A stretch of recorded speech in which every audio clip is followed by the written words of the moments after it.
Bem, eu vou estar fazendo agora a resolução da questão 3 da lista de sistemas digitais. Bem, basicamente o que vai acontecer aqui é que nós vamos ter um multiplexador. Eu vou estar cortando toda a parte do conceito do multiplexador porque não vem ao caso. Então eu vou direto para a resolução da questão. Mas primeiramente o que a gente tem que ter em mente é que isso aqui é um multiplexador. O que significa que o que realmente importa no multiplexador não são as entradas, mas sim são as variáveis de seleção. Ok? Então, são essas variáveis que vão ditar qual dessas entradas vai realmente entrar, vamos dizer assim, no circuito.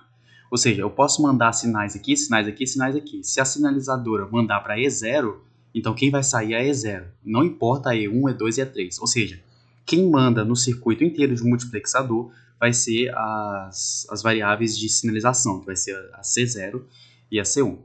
Ok? Então, com isso em mente, o conceito da questão fala que a gente tem que desenhar a saída, ok? Mostrar como é que ela funciona. Então, como é que vai funcionar? Nós temos que perceber que o x, aqui, né, a parte x, é na verdade o tempo, ok? Essa parte horizontal aqui está representando o tempo. A questão não coloca porque na verdade não é relevante, mas é importante ter isso em mente só para você pensar sobre como que a questão funciona em si. Mas a parte horizontal está falando sobre o tempo, ok? O tempo passado. Eu vou tirar aqui porque, como eu disse, não é realmente importante, mas é bom você ter em mente, ok? E a gente vai estar dividindo todo esse circuito em intervalos de tempo. Então, C0, C1, ok? A gente vai perceber aqui que C0 e C1 eles vão começar constantes, ok? Eles vão começar aqui e aí do nada eles vão subir. Agora a gente precisa parar para pensar quais são os sinais, certo? Num sinal binário de sistemas digitais, obviamente a gente só tem 0 e 1. Se aqui está subindo, significa que esse sinal é maior do que esse. Obviamente, 1 vai ser maior do que 0. Então, quando o sinal subir, significa que ele vai estar representando 1. Quando ele estiver aqui embaixo, nesse nível, representar 0. É tudo muito óbvio, mas é só para deixar claro mesmo. Então, vamos lá dividir isso aqui em espaços de tempo.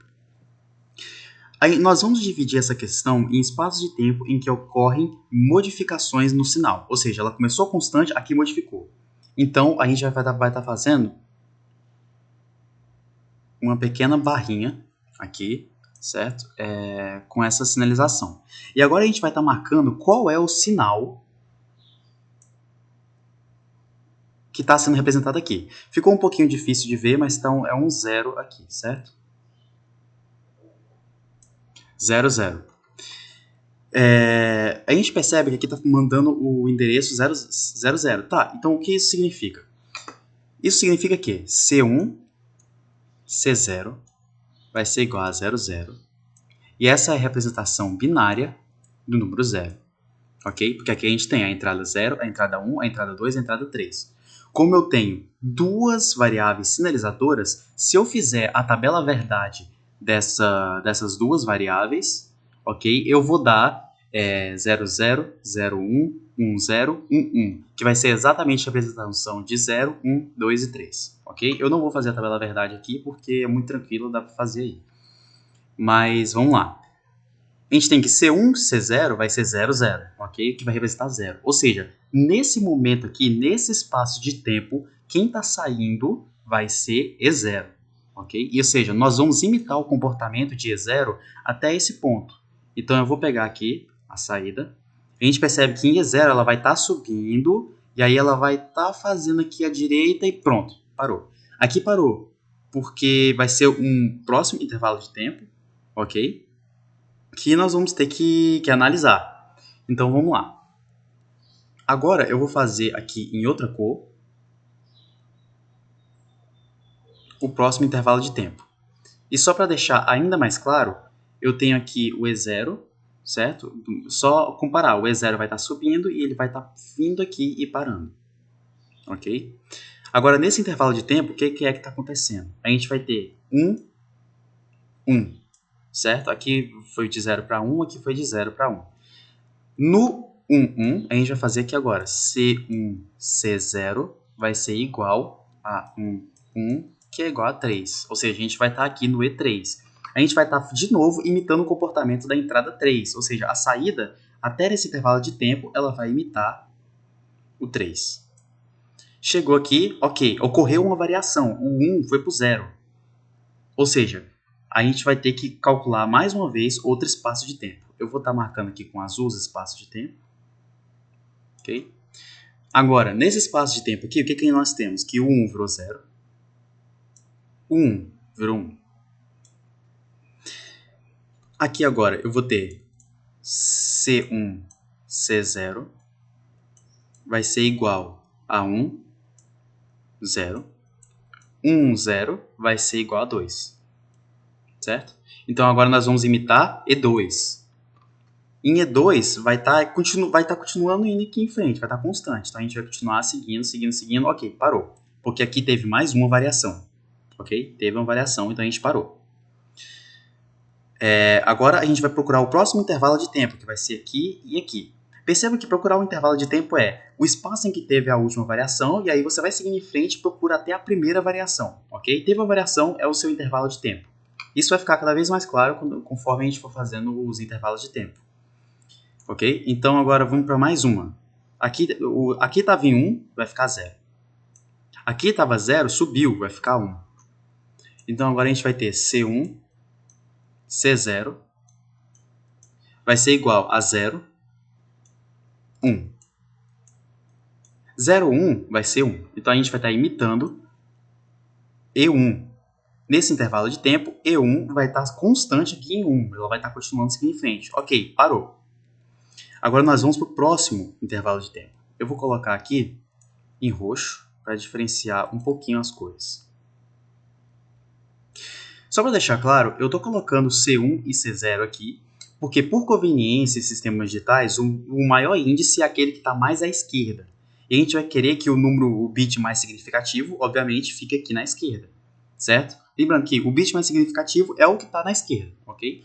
E por conveniência mesmo, em sistemas digitais, o maior número aqui, ele vai ser o maior número à esquerda. Então, C1 e C0, não C0 e C1. Se eu colocasse C0 e C1, estaria completamente errado. Você estaria lendo, ao invés de 1, 0, você estaria lendo 0, 1, e isso ia acabar com a questão. Ou seja, toma cuidado. O maior número é o bit mais significativo que fica na esquerda. Ok? Então, tendo isso em mente, a gente vai para o próximo intervalo de tempo. 1 virou 0 e 0 vai continuar 0. Isso aqui eu já fiz, mas eu vou fazer de novo aqui. C1, C0, só para anotar. 0, 0 vai ser igual a 0. C1, C0. Agora a gente vai lá ver o que está acontecendo em C0. C0, durante esse intervalo de tempo, então a gente vai perceber que aqui em E0 ela vai estar descendo, tá bom? Ou seja, antes estava o sinal 1, agora ela vai cair para 0, e ele vai seguir durante todo esse intervalo de tempo aqui 0. Ok. Ocorreu uma variação, então a gente vai pegar outro intervalo de tempo.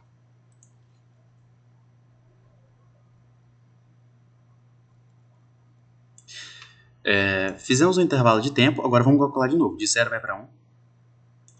De 0 vai para 1. Ok? Então a gente teve toda essa variação. Mais uma vez, a gente vai pegar C1, C0.